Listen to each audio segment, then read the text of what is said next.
The final Assassin's Creed Shadows update is here, and it's a big one, but also one that highlights the many faults and wrong decisions this game had to begin with. And while it's overall all a bit too late, I'm still happy that they did this. They gave it a proper ending, and they also made a fun, replayable activity, although it does have a particular issue. I will get into that. Overall, having played this update, it makes me more hopeful for the future of the series. Without spoiling anything in this video, the final mission is actually really well done and injects some much needed Assassin's Creed into this game that was very lacking in the base story. And for a post-launch mission, this is also totally of the same quality as some of the highlights of the main story in the game. It includes some awesome fighting scenes and performance capture for the smaller interactions as well, which just makes it all feel more coherent and believable. Of course, having everything properly mocapped would be the dream, but that's impossible for a big game like this. So going for this middle way that at least makes the characters move and interact more like humans with varied animations, instead of making the best out of the handful of poses that are available, is hopefully the way forward for these big RPGs. Also, having more proper Isu content is nice, and a lot of stuff that connects to the older games. You could say it's wild that it wasn't there to begin with,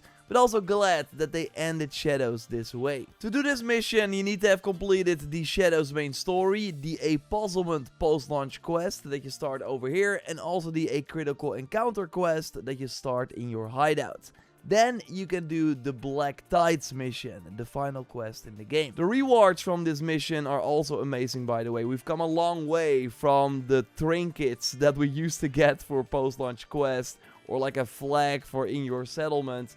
Now we get a full outfit and weapon for both Naue and Yasuke that both look amazing. Like, they're not holding back in terms of free rewards with this update. You can even earn some Black Flag crossover items, so this through the 2 new projects that they dropped. These include an Edward outfit with perks for Naue and a kind of regular pirate outfit for Yasuke, but also special Black Flag inspired weapons, like the Cutlass for Naue and a blunderbuss style gun for Yasuke. But the unique thing is that for the first time these projects also include items from another game, in this case Assassin's Creed Black Flag Resynced. You can get Naue's outfit and Yasuke's outfit for Edward, a samurai outfit, I love this, next to 2 naval cosmetics in these projects. So by doing the anomaly missions that you find in the objective board and that appear 2 times a week, you can already unlock items that you can then use in Black Flag Resynced when that comes out, which is kinda awesome. But yeah, that does mean that you have to boot up Shadows at least 2 times a week to do these missions, although you can also play the anomalies in Black Flag Resynced to unlock these items without ever touching Shadows.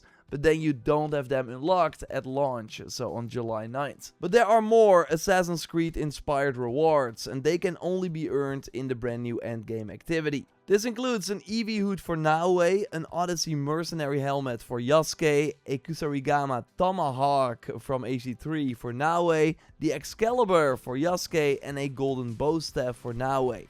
Go up in challenge levels to get these rewards. And you start these domains at level 30 over here on the map, and the premise is pretty simple. Create a domain, enter through the portal to be spawned in one of the 5 maps. In this map you have to defeat 4 Samurai Daisho enemies, after which you can go to the boss arena to fight one of the 3 bosses. If you are successful, you get your rewards and can move on to the next challenge level or repeat a domain on a lower challenge level. There's also a new currency called tokens required to create these domains, and you get them from the weekly anomalies and corrupted castles and the domain activity as well. So if you just do the domain activity and every time you create a domain, complete that one, you will never run out. But if you want to create a different domain because you don't like sort of the modifiers, then you do need these tokens. And it's pretty nice that dying doesn't really matter, it only resets some of your progress, and you can always leave a domain and come back to pick up where you left off. The higher the challenge level though, the more challenging these domains get. The game's difficulty increases, and this overrides your regular difficulty level, meaning that you will always play on Nightmare difficulty for the higher challenges. Enemy health and damage will also increase on top of that, and modifiers will be applied, and these can completely alter how damage works. Like here, you deal 100% extra damage with a bow or cannonbow, but enemies take 80% reduced damage from other weapon types, forcing you to use a bow or cannonbow.